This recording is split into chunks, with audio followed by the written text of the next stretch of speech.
네, 다음 질문은 앞에 조주희 기자님. 저 ABC 뉴스 조주희입니다. 아까 그 성과 중에 핵 추진 잠수함을 말씀하셨는데요. 팔로우업 퀘스천을 좀 드리고 싶어요. 미국에서 워싱턴에서 아직 여전히 그 핵 추진 잠수함 관련 논의가 그 글로벌 비확산 규범을 약화시킬 수 있다는 그런 우려도 많이 제기되고 있습니다. 그래서 이번 지금 협상 과정에서 한국이 미국과 커뮤니케이션을 할 때 뭐 대한민국이 우라늄 농축이나 재처리 능력을 확보하려는 의도가 있다 없다 뭐 명확히 커뮤니케이션을 하고 계시는지, 아니면 혹은 그 부분에 있어서 지금 어떻게 로드맵을 혹은 전략을 짜고 있는지 좀 궁금하고요. 그다음에 또 하나 여쭤보고 싶은 게 있어요. 오늘 뭐 그 토픽이 민주주의 관련해서니까 K 민주주의 그러시는데, 우리가 그 대한민국이 뭐 팝, K-팝, K-뷰티, K-푸드, K자를 많이 잘 붙였어요. 네. 근데 이번에 또 K 민주주의라고 하시는데, 이게 K 민주주의가 다른 민주주의랑 뭔가 좀 뭐 독특한 유니크한 무엇이 있어서 K 민주주의라고 명명을 하셨는지 궁금하고요. 또 이거랑 관련해서 어제 제가 보니까 그 페이크 뉴스, 가짜 뉴스나 허위 정보에 대해서 좀 세게 조치를 취하자고 말씀을 하셨던 것 같아요. 그래서 태스크포스 팀을 좀 만들자 이렇게 하셨는데, 뭐 의도는 좋지만 여기서 굉장히 중요한 거는 누가 이것이 가짜 뉴스냐 거짓 정보냐를 판단을 누가 하느냐인 것 같습니다. 그래서 이 부분에 대해서 충분한 그 논의나 디스코스를 해보신 적이 있는지, 아니면 그런 논의를 앞으로 할 것인지, 그거에 대해서 좀 여쭤보고 싶습니다. 네. 질문이 3개나 되네요. Sorry. 좋은 질문 감사합니다. 우선 핵 관련된 입장을 좀 정확하게 정리를 해야 될 것 같아요.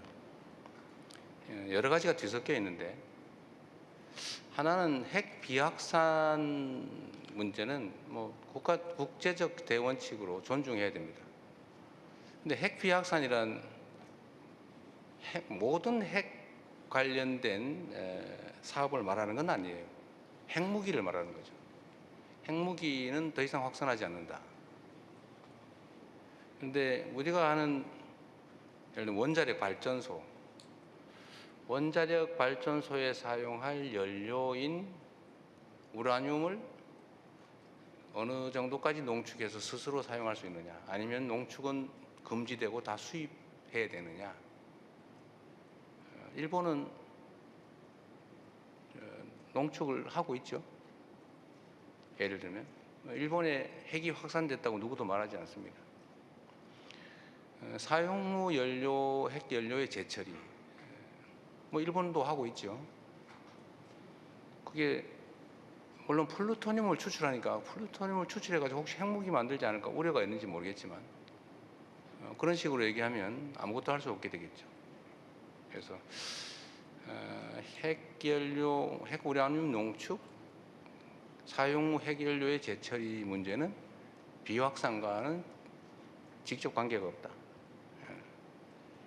또 핵 추진 잠수함, 요거는 이제 군사 용도로 쓰는 거긴 한데 핵무기는 아니기 때문에, 기폭 장치나 핵폭탄에는 해당되지 않기 때문에 역시 비확산 논란의 대상은 아닌 것 같아요. 우리는 비확산에 전적으로 공감합니다. 특히 북한이 핵무기를 개발 보유하고 계속 증강해 가고 있는데, 그에 대해서 반대하고 핵 없는 한반도를 추구하지 않습니까?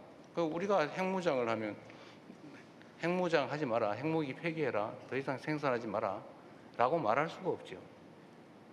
그래서 핵 없는 한반도 비핵화는 우리가 남북이 기본적으로 합의한 대원칙이기 때문에 거기에 벗어날 생각이 없습니다. 역시 또 한 가지는 한국이 핵무장을 하게 되면 핵 도미노 현상을 부르게 되겠죠.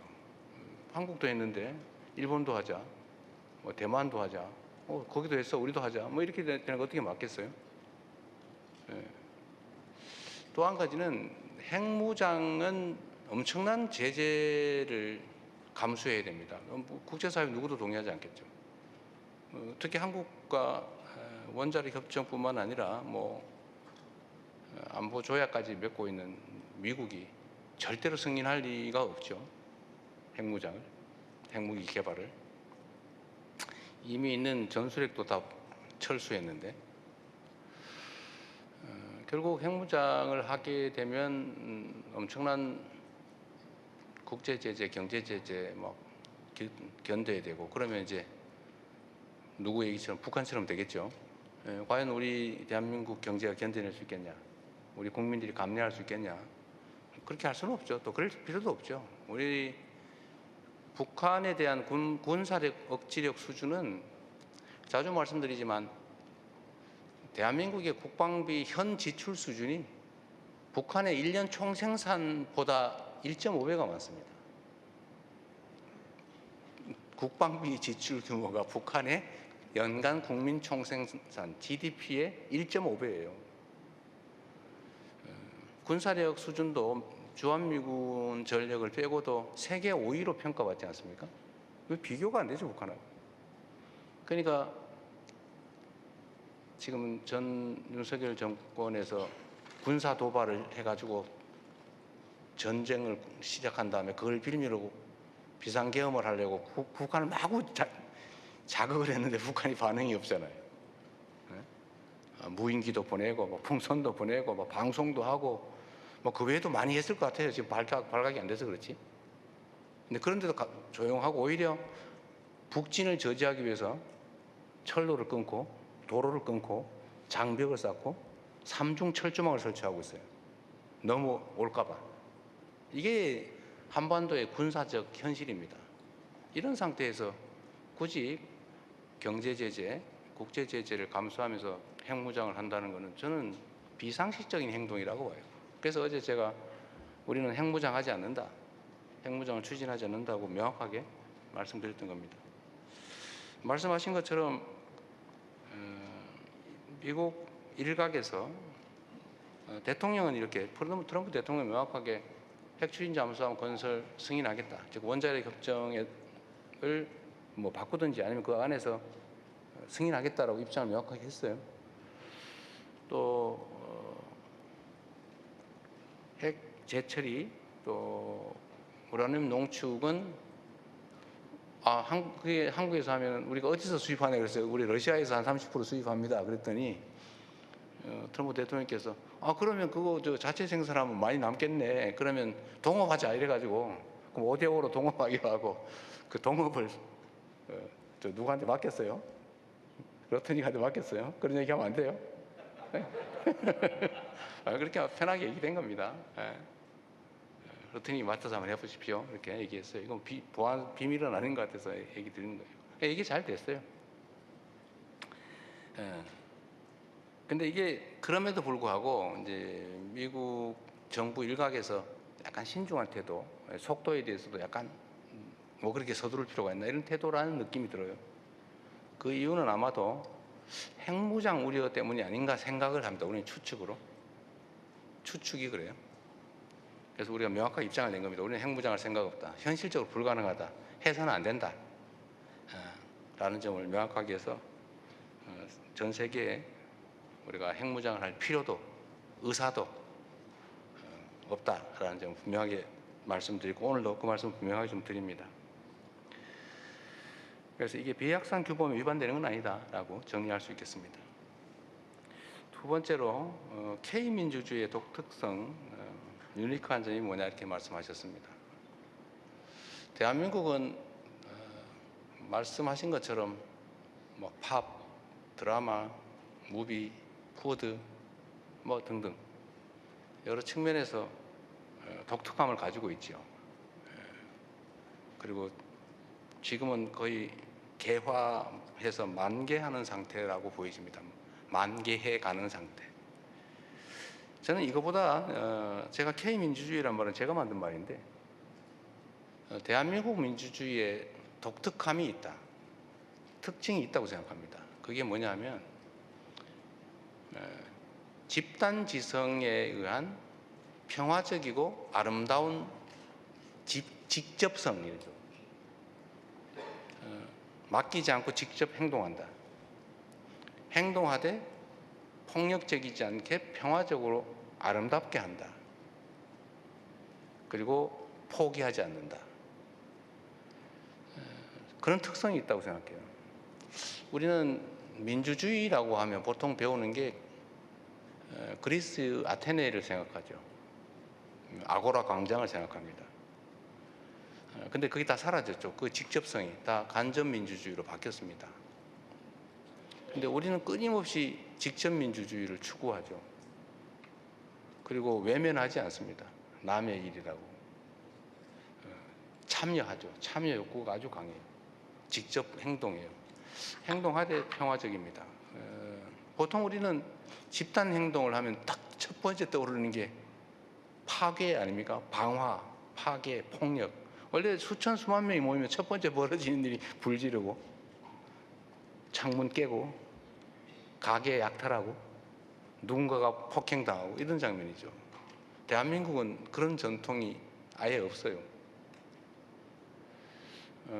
80년 5월 광주에서도 군대가 먼저 총질을 했기 때문에 벌어진 일이지 시민들이 먼저 폭력행동하지 않았습니다. 87년 민중항쟁 때도 마찬가지죠. 그리고 보셨지만 그 후에 박근혜 대통령이 탄핵당한 촛불혁명 과정에서도 일체의 폭력 행위가 없었습니다. 수십만 심지어 100만 명 이상이 모여도 길거리가 깨끗하잖아요. 청소 다 하고 가잖아요. 누가 하나 꼬집 핀 사람도 없죠. 이렇게 부서진 유리창 하나 없습니다. 그래서 그런 특징적인 요소가 있다고 보고 또 그게 또 성공했습니다. 지금 아마 세계사적으로 봤을 때 현실의 권력이 민중들의 무혈 평화 행동으로 그 권력을 끌어내린 사례가 제가 알기로는 그게 처음입니다. 그리고 또 10년도 안 된 시기에 2번씩이나 반복적으로 벌어졌죠. 이걸 보고 아마 많은 분들이 놀랄 거예요. 저 나라에서만 가능한가? 근데 제가 아까 말씀드린 거죠. 세계 시민들께 이 말씀을 드리겠습니다. 민주주의를 향해서 끊임없이 투쟁하고 있는 많은 세계 시민 또 민주주의 지도자들께 대한민국을 봐라. 현실로 있지 않냐. 그리고 이 민주주의라고 하는 게 국가 사회 발전의 큰 원동력이에요. 많은 사람들에게 자발성을 자극하잖아요. 자신감을 유도하지 않습니까? 대한민국의 힘은 저는 민주주의에서 왔다고 봐요. 각각의 개성과 인격과 인권이 존중되는 사회, 사람을 귀히 여기는 사람이 곧 하늘이다. 이런 사상, 사고 이런 것들이 저는 민주주의의 큰 원천이 됐다고 보고 그게 현실에서 발동되고 주권의식에 충만한 국민들이 비효율적이고 비민주적인 시스템을 결코 용납하지 않는 그런 것들이 국가 발전에 경제 발전, 사회 발전, 문화 발전에 큰 힘이 됐다고 생각해요. 그게 저는 자랑스러워할 만한 대한민국 민주주의의 특성이다. 모범으로 삼을 만한 아테네는 먼 이상 속에 있는 민주주의지만 대한민국 민주주의는 지금 당장 현실 속에 있는 현실적인 모범이다 라고 당당하게 말씀드릴 수 있습니다. 그래서 네. 제가 노벨 평화상은 대한민국 국민이 받아야 되지 않을까 그런 생각을 해봤다는 거고요.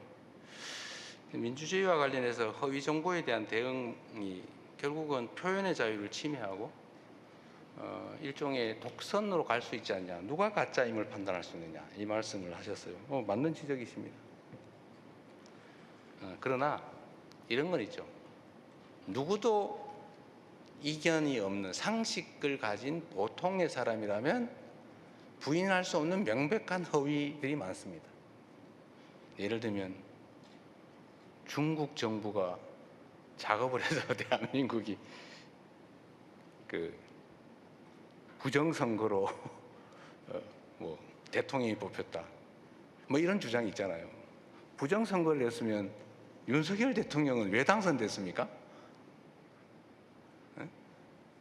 그 트럼프 대통령께서도 이번에 한국을 방문하고 귀국하고 난 다음에 그 홈페이지에 올린 글에서 써놨잖아요. 부정선거는 없다. 명백하죠. 그런 것들 또는 뭐 그 외에도 많습니다. 그 상식적으로 그냥 아무나 보통의 사람이 판단했을 때 명백한 의미. 근데 이게 선동의 소재로 사용되는 거 이런 것들은 막아야죠. 우리가 가치 판단의 영역, 그러니까 팩트가 아니고 의견의 영역은 손대지 않는다. 뭐 욕을 하든 비방을 하든 상관없다. 팩트의 영역에서는 명백한 허위를 가지고 공격하는 거, 편을 만들어서 사회를 분열시키는 거, 이거는 제재해야 된다. 이건 표현의 자유 영역에서 벗어나는 거다 이렇게 생각합니다. 그거는 민주주의를 보호하기 위해서 필요한 게 아니라 민주주의를 해치는 독약과도 같은 것이죠. 그런 건 제거해야 되는 겁니다. 그건 최근에 갑자기 벌어진 일이 아니라 과거에도 언제나 그랬죠. 명백한 허위 팩트는 형벌로 다스려 왔습니다. 민사상 엄청난 손해배상을 가하기도 했죠. 뭐 미국 같은 경우는 그렇게 했죠. 대부분의 나라는 명백한 허위일 경우에는 형사적 처벌을 해왔습니다 이미. 지금은 방치되는 측면이 있어서 그에 대해서 엄정하게 좀 대응해야 되겠다는 말씀을 드린 거고, 이거는 결코 표현의 자유를 침해하거나 민주주의를 위협하는 것이 아니라 오히려 민주주의를 위해서 꼭 필요한 것이다 이렇게 말씀드리겠습니다.